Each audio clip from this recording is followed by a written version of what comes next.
Les JOJ 2026. Mais M. Colli, on ne peut pas parler des JOJ sans un peu, puisque vous parlez un peu d'information, sans un peu parler du CIO, le Comité international olympique. Et je pense que c'est bon d'en parler, commencer toujours par le commencement. Donc le CIO est une organisation non gouvernementale qui est basée à Lausanne. Il a été fondé par le fameux baron Pierre de Coubertin, que vous connaissez un peu. C'est lui qui est l'autorité suprême du CIO. Donc le CIO a été créé depuis pratiquement 1894. Le baron Pierre de Coubertin avait imaginé aujourd'hui, après les guerres, parce qu'on a connu la Première Guerre mondiale, on a connu la Deuxième Guerre, on a connu d'autres guerres même avant la Première et la Deuxième. Le monde était soumis à des violences.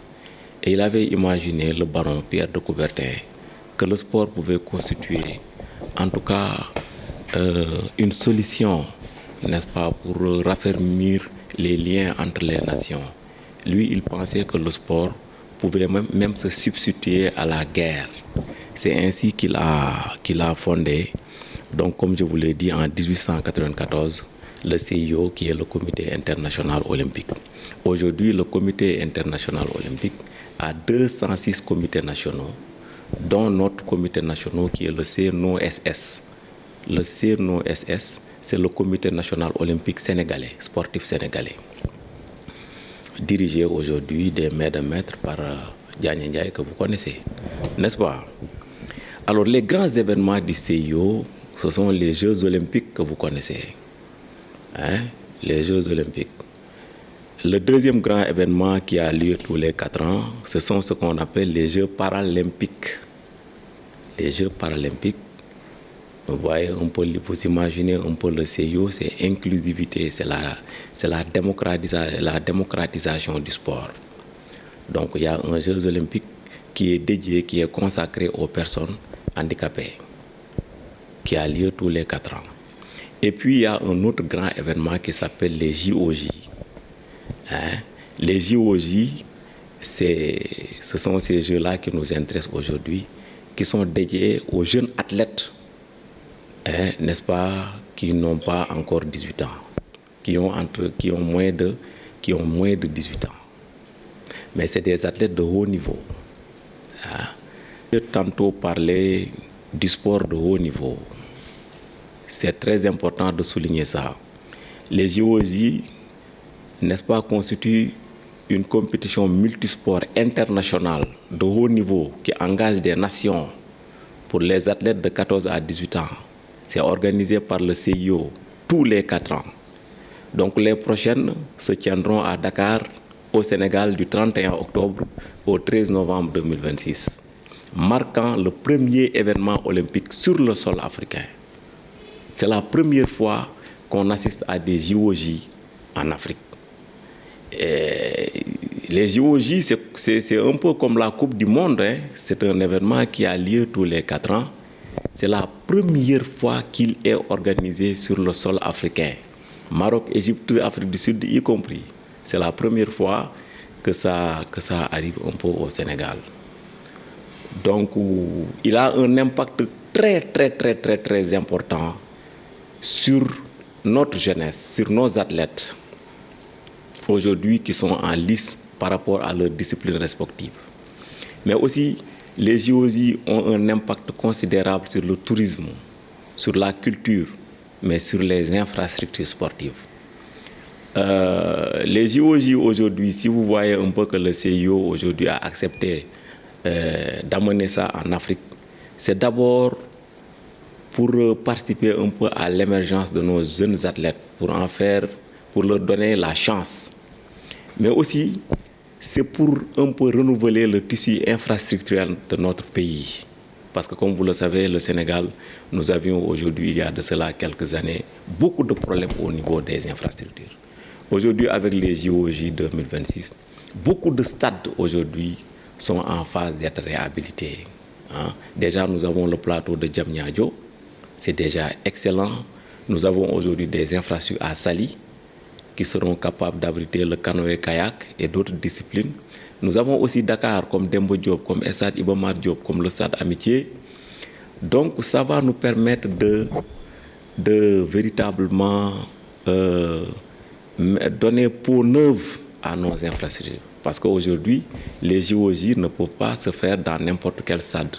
C'est des stades qui répondent à des normes internationales. Donc, après les JOJ, le Sénégal va avoir des stades de niveau international. On va avoir des athlètes, de jeunes athlètes de haut niveau, de niveau aussi international. Voilà un peu l'impact que les JOJ vont jouer. Maintenant, par rapport à ta question, ce n'est pas une affaire de région, c'est une affaire du CNOS, c'est une affaire donc des équipes nationales. Hein? C'est une affaire qui engage les équipes nationales. D'accord?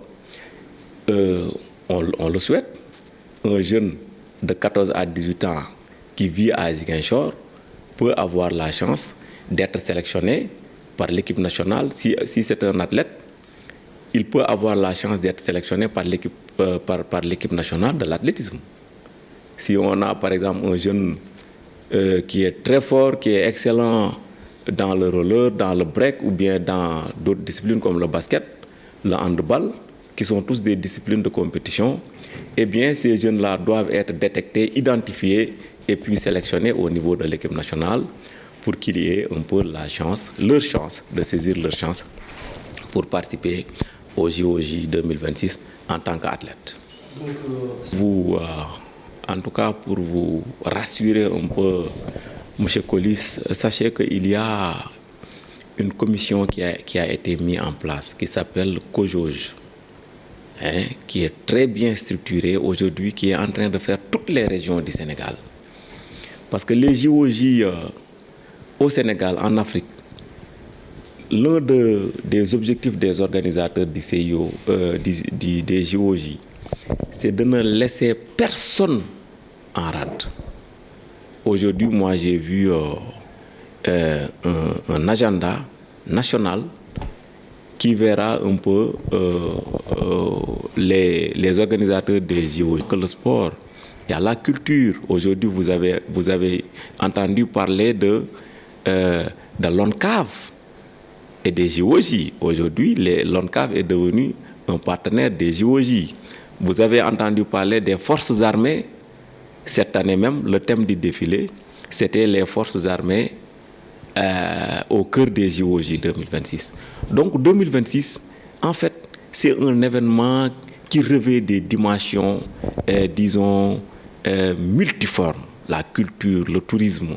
Il y a ce qu'on appelle les sports de compétition, il y a ce qu'on appelle les sports d'engagement, etc., etc.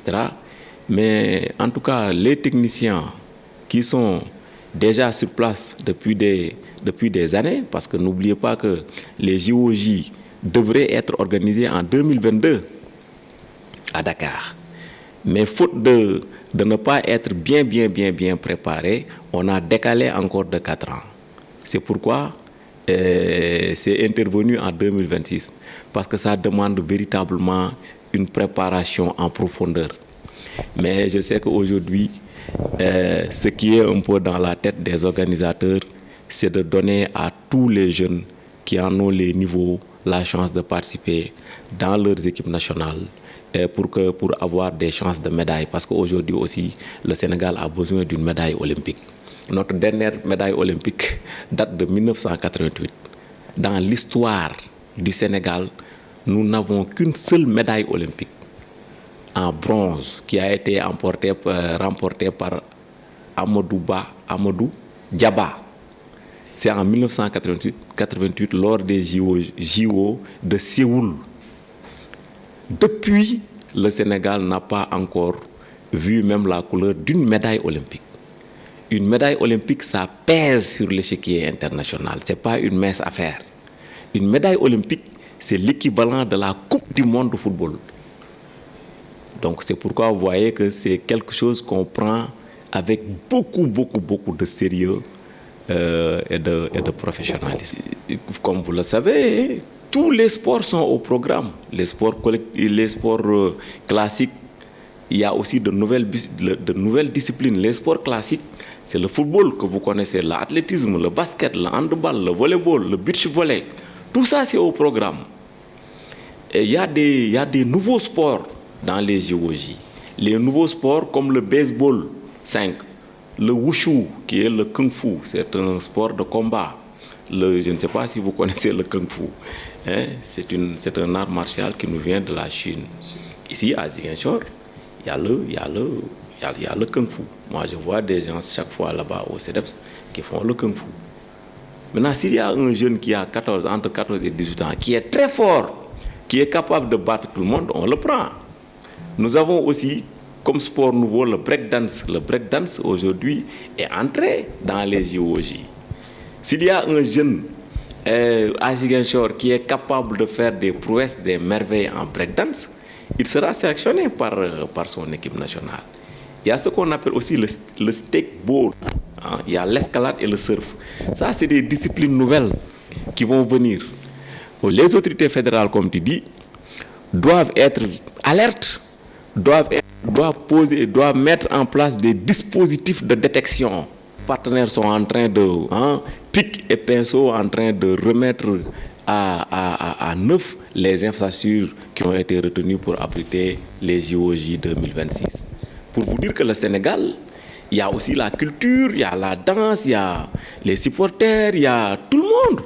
Parce que n'oubliez pas qu'il y aura une grande ouverture des JOJ à Dakar qui sera transmise effectivement à l'international. Donc, ne serait-ce que cet événement culturel ne laisse personne indifférent. C'est un événement, ne serait-ce que l'événement culturel. Moi, je ne vous parle pas des JOJ proprement dit. Mais la cérémonie d'ouverture seulement, les gens sont en train de déployer un arsenal impressionnant pour véritablement passer par les sabbats, les tambours, la lutte, les bacs, j'en passe moi. C'est un arsenal extrêmement hallucinant pour émerveiller un peu le monde. Et donc, pour vous dire que les JOJ,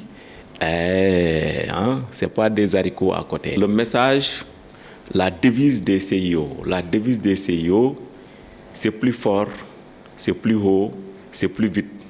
C'est ça la devise des CIO. Mais aussi le message que je vais lancer, c'est que Pierre de Coubertin, celui qui a théorisé le CIO, il disait que l'essentiel c'est de participer. Lui, il ne mettait pas en avant les médailles, la gloire. Lui, il voulait remettre l'humain, l'être humain, dans toute sa dimension, au cœur du sport. Pierre de Coubertin, il avait l'habitude de dire que le sport contribue au développement de l'être humain en éradiquant les tares qui la menacent dans sa pureté originelle. Ça, c'est une belle affirmation que je vous demande de reprendre, d'écrire et de parcourir et de méditer. Il disait que le sport participe au développement de la race humaine en éradiquant les germes morbides qui la menacent dans sa pureté originelle. Le sport, un esprit sain dans un corps sain. Les Arabes parlaient de Jismi Ahlu Salim, puis Jismi Salim, Yaram Boussel, Khel Moussel. Ça, c'est un peu ça les objectifs du jeu. Qu'aujourd'hui nous avons besoin d'une jeunesse résolument tournée vers le sport, n'est-ce pas?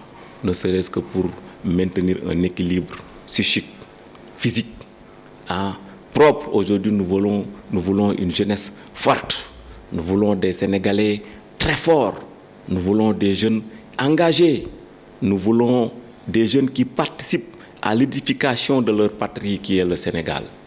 Aujourd'hui, nous avons peur parce que nous assistons à une perte des valeurs. Aujourd'hui, les jeunes de la rue qu'on voit aujourd'hui, tout le monde a peur.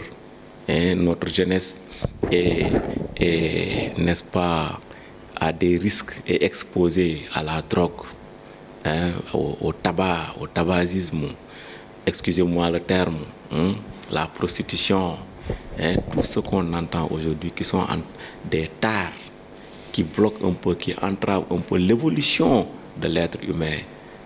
notre jeunesse aujourd'hui est exposée. Et nous, le message qu'on voudrait passer, M. Coly, c'est que nous voulons une jeunesse résolument tournée vers la pratique sportive pour avoir ce qu'on appelle un peu un corps sain dans un esprit sain.